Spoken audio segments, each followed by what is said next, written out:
मिट्टी का रोड़ा रखा, ऐसे शिवलिंग में लिंगायत रूप में हो गया, उसी में आंसू गिर जाते हैं। समझ लीजिए आंसुओं का जल चढ़ जाता है और भोले बाबा प्रसन्न हो जाते हैं। बाबा मुस्कुरा रहे थे, तब तक कैलाश पे देवराज इंद्र का, देवताओं के राजा का आगमन हो जाता है। प्रणाम किया, बोले भोलेनाथ क्या बात है? बोले कि मेरा भक्त बहुत कुछ चढ़ाया, आज कंधर कंकड़ में शंकर सारे कंकड़ की पूजा कर लिया, उसमें आंसू गिर गए उसके, और तुम जाके उसे मेरी असली पूजा की विधि बता दो, और तुम देवताओं के राजा हो, मैं चाहता हूँ उसकी मदद कर दो, क्योंकि इस कलयुग में भगवान माध्यम के रूप से ही आपकी मदद करते हैं। अब समझ लो कि आप कहीं जा रहे हो मंदिर में और किसी देवी को, किसी बहन को देख लिया, लगा तो जैसे दुर्गा जी, और आपने देख लिया, प्रणाम कर लिया, तो समझ लो माता के दर्शन आपको हो गए। आप कहीं जा रहे, कोई गुरु भाई या कोई मिला और आपको लगा तो भोलेनाथ के साक्षात रूप है, तो आपको अंदर आपके भाव आया महादेव का, तो आपको उनका दर्शन हो गया। देवराज नारद एक बुढ़वे के वेश में प्रकट हो जाते हैं, हाथ में डंडा लिए, कमर जो झुकी हुई, धोती पहने हुए, एक अचला लिए हुए, या दो पवित्र धारण किए हुए, त्रिपुंड लगा हुआ देख करके आशा एक जगी राजा भोज को।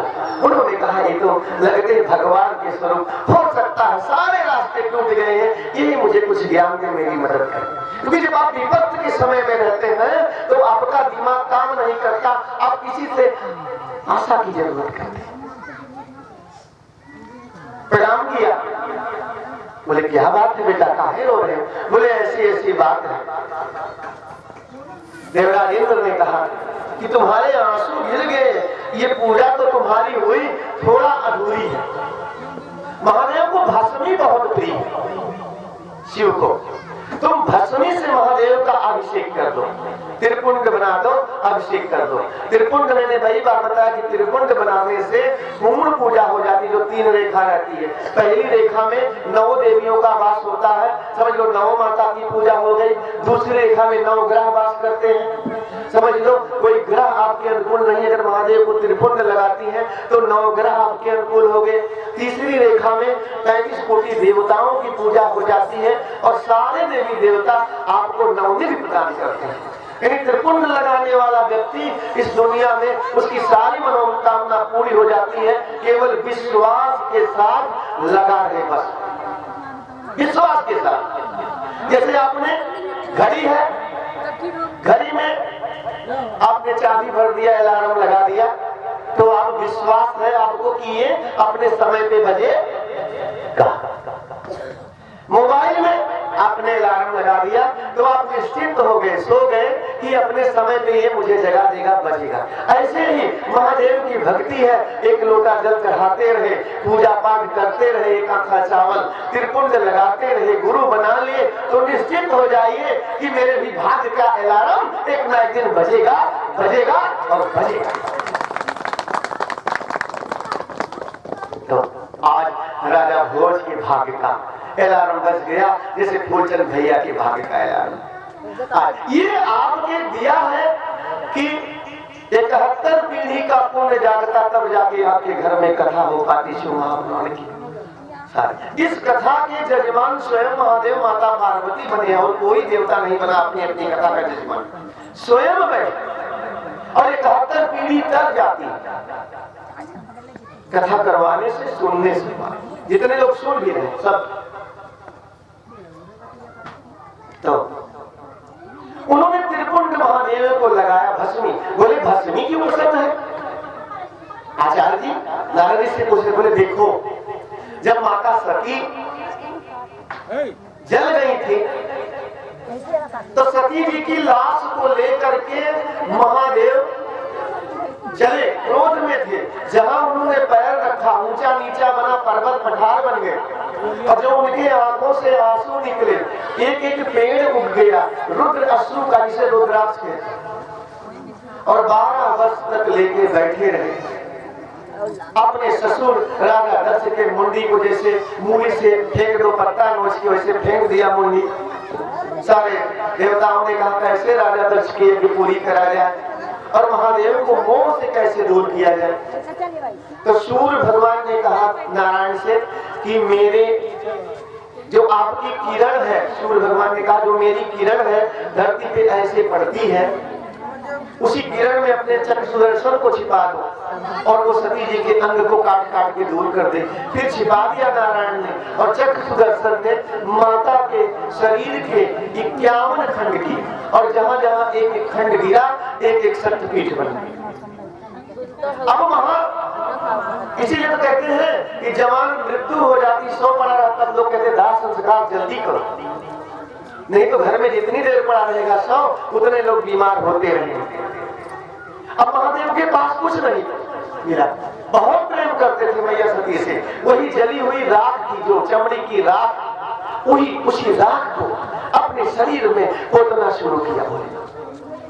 और जब शरीर में राख लगाया तो उनका कष्ट संताप थोड़ा दूर हुआ और तब से महादेव भस्मी लगाने लगे, चिता की भस्मी, और बाबा ने भस्मी को वरदान दे दिया कि जैसे इस भस्मी ने मेरे कष्ट को दूर किया, मेरे संताप को दूर किया, दुनिया में कोई भस्मी से मेरा अभिषेक करता है फिर उसका प्रसाद अपने लगा लेता है, कुछ कहता भी नहीं मुझसे है तो मैं जान जाता हूं उसके क्या कष्ट है, मैं दूर कर देता हूं। जैसे सुदामा जी चावल लेके गए तो भगवान से तो कहा नहीं कि मुझे ये चाहिए, वो चावल दशा बता दिया कि क्या क्या परेशानी है और भगवान ने 3 मुट्ठी फाका और तीनों लोग ऐसे एक दाना चावल और घर का जल जब आप महादेव के समर्पित करते हो, भस्मी लगा देते हो, कुछ कहो या ना कहो, बाबा आपकी झोली भरना शुरू कर देते। तो आज जो है अभिषेक किया राजा भोज ने और उसके बाद 11 देवराज इंद्र बताते हैं 11 जगह आपसे कर लो अपने, और जैसे महादेव को होता वैसे तुम भी कर लो। और उन्होंने त्रिपुंड यहाँ पे लगाया, कान में लगाया, फिर जो है फिर यहाँ पे लगाया, फिर यहाँ पे लगाया, फिर यहाँ पे लगाया, फिर भुजा पे लगाया, फिर यहाँ पे लगाया, 11 जगह उन्होंने अभिषेक किया। और जब युद्ध में गए और कथा कह रही है युद्ध में जब लड़ने लगे तो जिधर घूमते मान लीजिए इधर घूमे लड़ाई कर रहे हैं, इधर से आक्रमण हो गया, अब ये कान पड़ा इधर, भस्मी यहाँ लगी है शिव की, यहाँ से ज्योति निकली और सबको धराशायी कर दी। यहाँ लगा यहाँ से निकली पीछे भुजा से और पीछे सब लोग धराशायी हुए। 14 देश की सेना